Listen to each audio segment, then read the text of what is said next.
Hello and welcome back. Today we are making a freestyle end of summer arrangement using local ingredients. If this is your first time here, you might need to see this part, but if you're not new here and you are tired of seeing this intro of how to set your vase up, go ahead and give me a thumbs up below. Let YouTube know that you like this content, but also that you don't want to see this particular intro anymore, and I'll go ahead and make a completely separate in-depth tutorial on how to do this. But if you are new, welcome. My name is Dara, and this is what we do. We set up our arrangement first with a sustainable mechanics. We have galvanized chicken wire, 1/4 inch waterproof tape, and I secured that structure in place with the tape, flour, food, stir in your water, and you're good to go. Today we are starting our arrangement with pittisporum. Shocker, because I've been using geranium so much, but I think geranium is starting to phase out, so pittisporum it is today. And this is variegated pittisporum, and it has a really beautiful pine fragrance to it. I'm just taking off any of the greenery that would be below the water, editing stems down, cutting off any blemished leaves, any basically leaves or stems that we don't need, anything that would detract from our arrangement. And you can get more from each stem if you trim them down. I'm showing you this particular stem. I'm going to trim at the node here. So you basically get 2 stems. This, of course, will only be useful depending on the size and dimensions of the arrangements that you're making.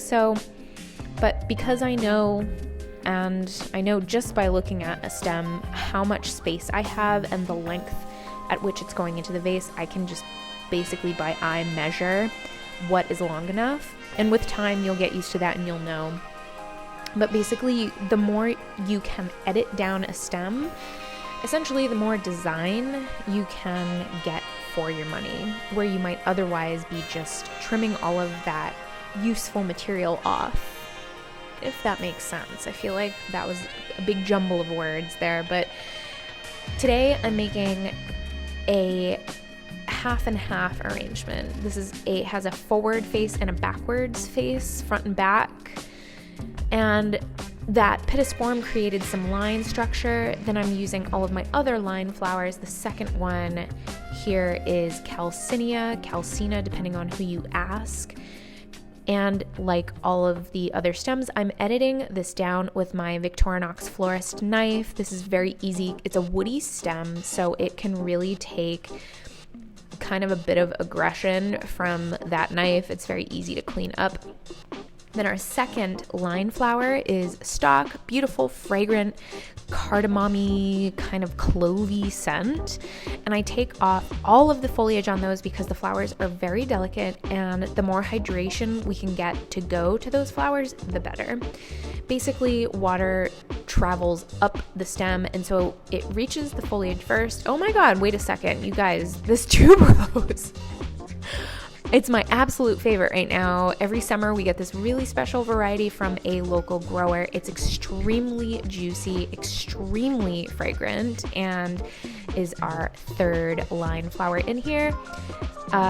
Stripping off any of that foliage, cutting the ends of the stems at an angle, and placing in. So basically I'm creating kind of like a crescent moon structure here between the pittisporum, the calycina, the stock, and now the tuberose. I kind of have a little bit of a crescent moon shape happening here, which creates the whole shape structure, and then I fill in with all of my other round flowers. So I start with the sedum because that to me is the most canvas-like. Basically, it'll be the back support to all of the other round flowers that we put in. And like all of our other stems, I am just editing that down, cutting off any of the unnecessary foliage. Basically, you guys, I trim off all nodes, all foliage, all laterals, all stems on every single flower that I use because we don't need any of that, and it just takes away hydration and energy from the bloom. So the point of doing this is to remove everything from every stem so that the bloom gets the most hydration and therefore they last longer. This is a really precious marigold, nice, gorgeous kind of cream, buttercream color.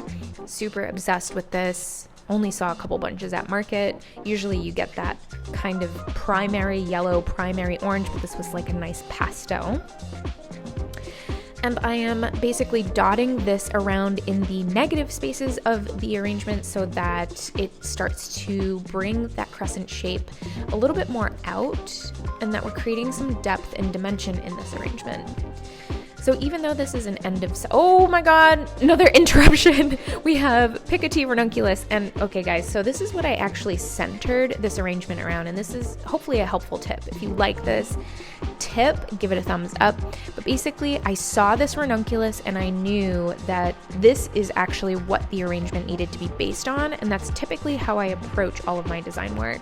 I find something that is a total gem at market that I'm super excited to work with, and then I design the entire palette around that particular flower. I knew what the arrangement was for. It was for a cheerful sympathy arrangement, basically. She wanted to cheer him up. There was a loss in the family and she wanted something cheerful. So saw those ranunculus, perfect flower to base the arrangement on, and then the entire palette was designed around that. So if you like that tip, go ahead and give the video a thumbs up. I hope that that's helpful to you, because then once you have something that is really exciting to work with, it basically makes choosing the rest of your palette so much easier. Stunning, amazing, super vibrant orange cosmos here, and using my Zenport shears, I'm trimming off all of the laterals, all of the nodes, and all of those little stems, again, so that all of the hydration goes to the bloom. You'll want to use the Zenport shears for this type of detail work because it's a very fine, sharp blade and has a nice, exact tip at the end of those shears.